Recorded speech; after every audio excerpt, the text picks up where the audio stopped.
strategic partners. Russia clearly is in that category, and strategic partnership between US and Russia was reiterated several times at regular meetings between Bush and Putin. Who else could be among spacefaring nations could be our strategic partner? I think India. I don't know how much you know about Indian space program, but Indians already are talking about robotic mission to Mars. About a month ago, I visited Indian space capital Bangalore. It's also Indian Silicon Valley. And President of India, Abdul Kalam, who himself is a rocket scientist, he led successful Indian rocket program, and a couple of years ago was elected as a president of India. He gave a talk challenging Indian space community to prepare a launch of robotic mission to the Mars. Absolutely would be done domestically, everything absolutely. Including launcher. Indians have a launcher now. Remember that long disputed cryogenic engine. So finally they tested it. They have a launcher. And existing launch capabilities of India, they can deliver to Mars about 20 kilograms of scientific payload. It's already something substantial. At approximately the same time, President Bush and Prime Minister of India, Vaipaji, signed a treaty on strategic partnership. It's a historic breakthrough. Perhaps it would enter into future history as a similar important milestone as Nixon signing the first treaties discovering the China in the 70s. So this treaty on strategic partnership with India talks also about cooperation in rocket, in space technology, and we all understand that whatever kind of partnership we are going to build around new space initiative, it is a technology-sensitive area. Transfer of technology would always be considered as one of the impediments which had to be checked at every stage. But in case of India, and it is valid also for in case of Russia, the both sides, US-Russia, US-India, agreed to cooperate even on missile defense. So that means that we are ready to investigate even technologically sensitive areas. Economy, a major stumbling block, and we see already that some of the opponents already issued remarks, criticism based on the fact that this new space initiative eventually will require substantial sums of money, and it's the same as a debate about the big budget on the Hill. So how we could approach the issue of the economy? Talking about economic potential of the partners. The world is rapidly changing.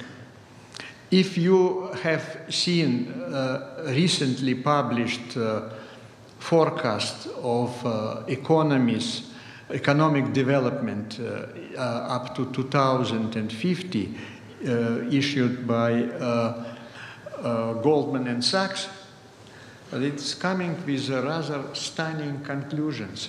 By the year of 2050, Europe would not be a visible player on international economic market.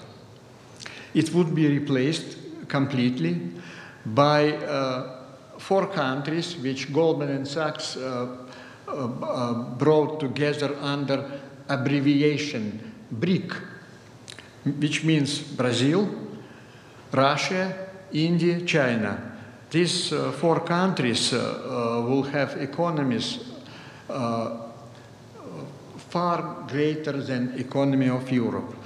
The only 2 countries which would remain in the same league as new economic powers, BRIC, would be United States and Japan in 2050. And the first sign when BRIC countries would challenge old Europe would be about 2025, 2030. If we are planning major international initiative around Mars, we should consider this in perspective, not economic indicators of GNP of today, but what all these countries would have in 20 or 25 years from now. This is a period, the peak of activities around flight to Mars. There is I would skip the Japanese reaction. Now, maybe it would cheer some of you, because you will see here some of the familiar names. Tremendous enthusiastic reaction in Russia. I don't know if any one of you ever encountered or heard of Vyacheslav Filin, one of the leading engineers at Energia, or I'm sure some of you met Leonid Gorshkov. He was at the very first meetings on International Space Station, and he was actually one of the leaders of Mir Station. This particular group of engineers at Energia company a couple of years ago won a very prestigious grant to do conceptual design of manned human Mars mission. And there was a group of enthusiasts eventually collected around this grant, including my former institute, and they came up with a number of interesting scenarios. Little is known who actually gave them this particular grant to work on human expedition to Mars, on conceptual side of it. It was State Department of United States.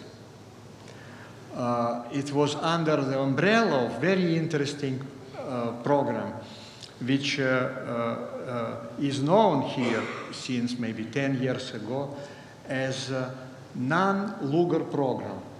The idea of Senators Nunn and Lugar 10 years ago was that free fall of post-Soviet society create a risk that technological expertise, know-how in sensitive classified areas, in nuclear area, in rocketry, could leak out of the country, eventually going to rock countries, Iran, Iraq, whatever. And the idea was to make sure that the best brains would never leave Russia, or at least the countries with spacefaring and established nuclear capabilities. And every year, Congress of United States allocates a substantial sum of money to keep these guys at bay, plus to make sure that nuclear weapons, fissile materials would be kept properly, and unnecessary mobilized military launchers, rockets, would be destroyed. And this program is going on. Part of this program is to give grants for creative ideas, creative suggestions. I think it was a great step that this particular topic, joint flight to Mars, was given a grant. There is an important question. Where we go next? Of course, as we understand, it is not a blueprint, it is a vision, the new space initiative, and there would be a lot of discussions domestically. NASA would have to implement the first part, the construction of the space station, and then in parallel moving to the second part, designing a crew exploration vehicle. What should we do internationally at this particular moment? I'm sure international partners are already waiting for a briefing, for a lot of clarification, and you probably saw that Sean O'Keefe already was meeting partners in Europe and in Russia, and this work clearly is going on. There is a parallel development, independent of official channels. About 10 years ago, when United States were about to embark on a series of robotic missions associated with Mars, Russians were hopeful to launch their own Mars probe, Mars 96, which eventually failed, as you know. Then Europeans picked up with Mars Express. The scientists and engineers involved in these projects agreed to form international working group, so-called Mars Exploration Working Group, which until now was doing mostly with robotic missions. Why don't we ask them to include, to embrace the parts of new vision associated with human flights? The second obvious direction of going together is to take account that independently several nations are planning robotic missions to Moon. China announced that they are going to work on lunar mission. Immediately they were reciprocated by Indians. India is planning, before they will send robotic mission to Mars, do a robotic study of the Moon. And there are a couple of similar projects in Russia. One particular project I was planning to talk about, but it would distract us from the main goal. Russians are now in the process of designing robotic spacecraft which would land on Martian moon, Phobos. Some of you may remember that in late 80s, during Gorbachev time, Soviets launched two probes to Phobos, Phobos 1 and Phobos 2. I was part of that program. And it was premature. Only one of these probes reached the vicinity of Phobos, was co-orbiting around Mars, but eventually was unable to come very close to Phobos. It failed. So now Russians are very serious about launching another spacecraft to the Phobos. I was visiting Moscow recently. I got a briefing on what stage of preparation. Actual scenario of this robotic mission is quite spectacular. They are planning to land on Phobos, pick up a sample, and send back a return rocket to the Earth. So my immediate reaction was, why they are doing it? I thought, look, isn't it in the psychology of the criminals to visit the scene of crime? So after failure of Phobos mission 15 years ago, now to go back. But all of these projects, all of them are going to fit as an indispensable element of new space initiative, new space vision. So I hope all of you would be part of that exciting job. Thank you.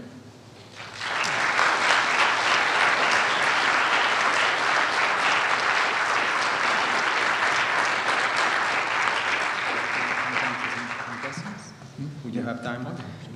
We have time for a few questions. If anybody is interested, we have some microphones in the floor that we can field. So does anybody have any questions, comments?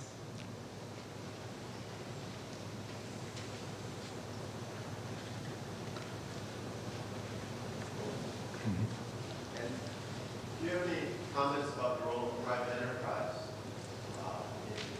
in this eventual project to go to Mars, besides just intergovernmental agreements or intergovernmental? Private enterprise. The question is about, do you have any comments about the roles of private enterprise, meaning individual corporations or individuals, versus simply intergovernmental agreements? Oh, I think it would be exciting if private sector and individuals eventually would join. But comparing the figures, the money needed, I think for distant flights, it is rather unlikely. But there was already one company established to try to do with the small-scale missions. And Russians were planning to convert Mir station before it was deorbited into commercial enterprise. And there was a huge debate. You may remember that Dan Goldin initially resisted commercialization of the International Space Station, resisted to allow tourists to visit it, but eventually I think NASA changed its opinion, and I think now there is a kind of official policy. But financially it is very difficult. If you compare the numbers, Russians are ready to launch anyone for 20 million. 20 million is a substantial quantum compared to the size of the Russian space program. Kopchev says that his current space program, outside of commercial and military, is only $300 million. So it's, few percent. For NASA, 20 million is nothing. So Dennis Tito would not contribute to NASA. We need Bill Gates to apply for flight.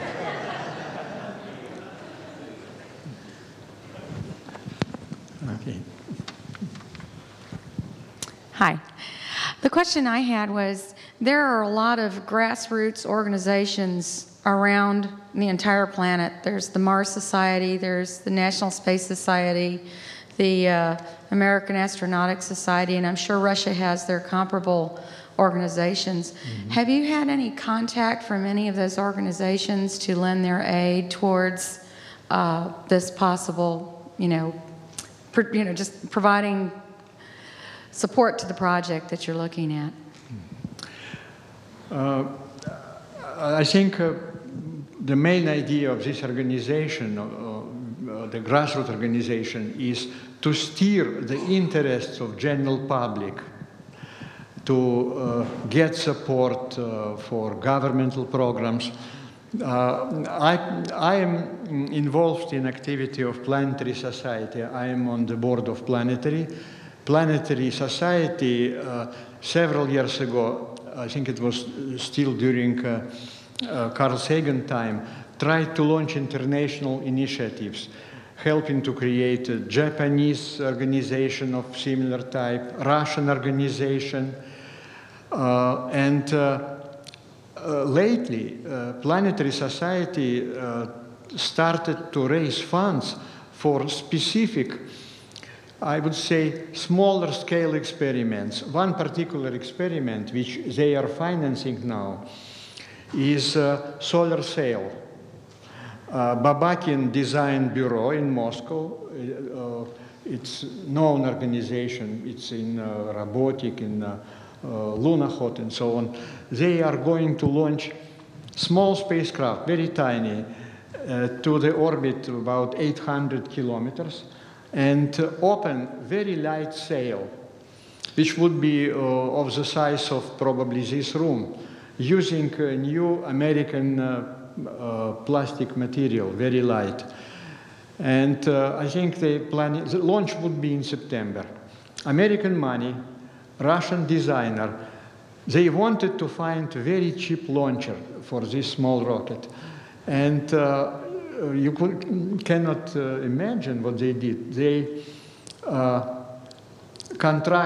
gave a contract to Russian Navy. So it would be launched from submarine, as a submarine launch ballistic missile with a little upper stage booster. And I met these guys, and I was curious. I said, how are you going to launch it? From above the surface or from submerged configuration? And the Navy guy said, no difference for us, but we prefer to launch it from under the water, because you don't need to wash submarine after that.